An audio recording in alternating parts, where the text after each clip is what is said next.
Greetings, chemistry students. We're going to do our lab calculations together today, working on Lab 19-4, the vinegar analysis. And I'm going to use some data that I collected from a similar experiment. And you can see in my data table that I've got 3 trials worth of data. The calculations listed on the handout should be completed and numbered and labeled. I'm going to do that with you now, starting with calculation 1, which says to write and balance the equation that shows the reaction that occurs. So in this experiment, we took some acetic acid, which I'm going to abbreviate HAC. Of course, the formula is actually HC2H3O2, but in a shorthand notation, HAC works just fine. That reacts with NaOH, our sodium hydroxide base, and it produces, remember, an acid and a base react to produce a salt. In this case, it's the sodium that joins the acetate, and water. The hydrogen and hydroxide combine to form H2O. So there's our reaction. To balance this equation, we don't need to do anything. The coefficients are all 1s. This is a balanced equation. So let's move on to calculation number 2. Calculation 2 says to subtract the initial volume from the final volume to find the titrated volume. And we're going to do that here. I'm going to do this for my first trial, which is written right here in my data table. 44.38 minus 1.42.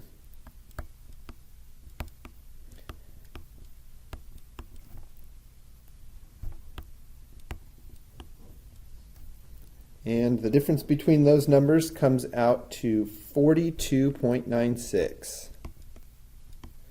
This is called the titrated volume. This is the volume of base that went through the burette. And again, this is based on us recording where it started and where it ended. Okay, with that, we're going to go on and do calculation number 3. This one's a little bit longer. This is the calculation where we're going to find the molarity for the acetic acid. This is a stoichiometry problem. So to do this, look at our data table again. We're going to use the information that we have about the base. And we know the base is concentration. And we now know how much base we use, the titrated volume. We can combine those terms to find the moles of base. We're going to use our balanced equation with the mole ratio. And then finally, we're going to use the volume of acid to turn our molar information into a molarity. So something like this. We want to know the molarity, and the molarity of our acid is going to equal the moles of acid divided by the liters of acid. So let's use the information we know about the base to calculate this. I'm going to start with the volume of the base, which is 42.96 milliliters. But remember that we convert that to liters by moving the decimal 3 places to the left. So I will write this as 0.04296 liters of NaOH. Next, I'm going to convert those liters into moles. The liters of NaOH can be converted to moles as long as we know the molarity of the base that we used. So looking back at my data table, the molarity of the base was recorded as 0.205 moles per liter. That number goes on the top, 0.205 moles for every 1 liter. This allows me to eliminate the liters of NaOH. The next step of our stoichiometry problem is to put in a mole ratio that will eliminate the moles of NaOH and convert those to moles of acid, which I'm abbreviating HAC for acetic acid. That ratio is a 1-to-1 ratio. And I'm choosing now to stop my calculation right here.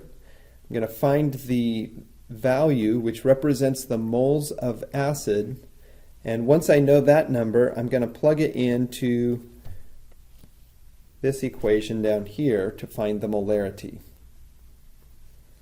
So I put those numbers in my calculator, I multiply the two, and get 0.0088068. And that's moles of acid.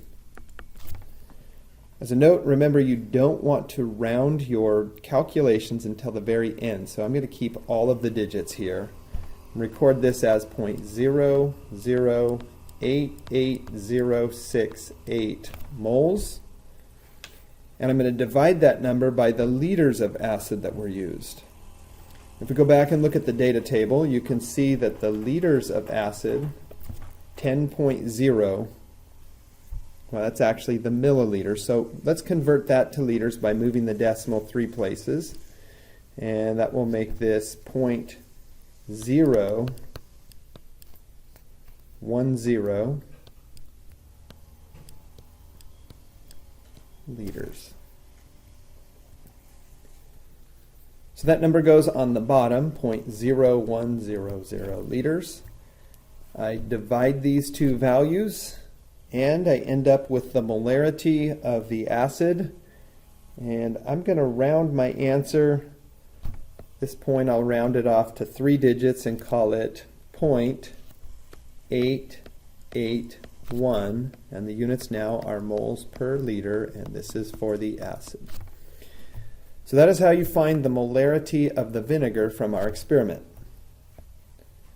There are 2 more calculations. Calculation 4 I will start here.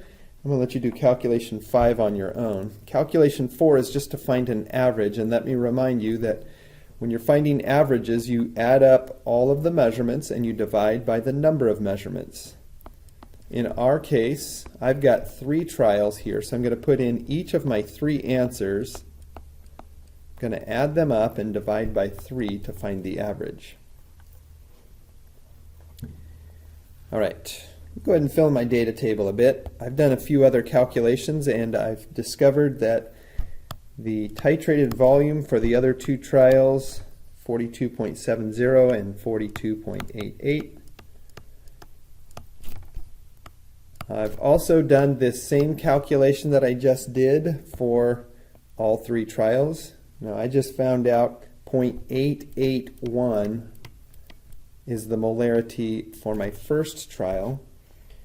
My second trial, which I feel a little more confident in, my first trial I'm not sure that I stopped right in time, and I may not have caught the right endpoint. My second trial, however, I got 0.875, and my third trial 0.879.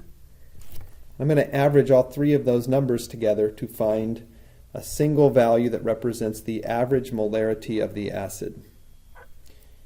And so I do that down here. I'm averaging my 3 measurements, 0.881, 0.875, and 0.879. Add the 3 values up, divide by 3, and my average molarity for my experiment was 0.878, and that's now the average molarity, or moles per liter. In the final calculation, you're going to compare your answer to the reported answer. Now, the reported value, I'm going to show how that's derived in a separate video. Thanks for watching this, and I hope your calculations go well. So long.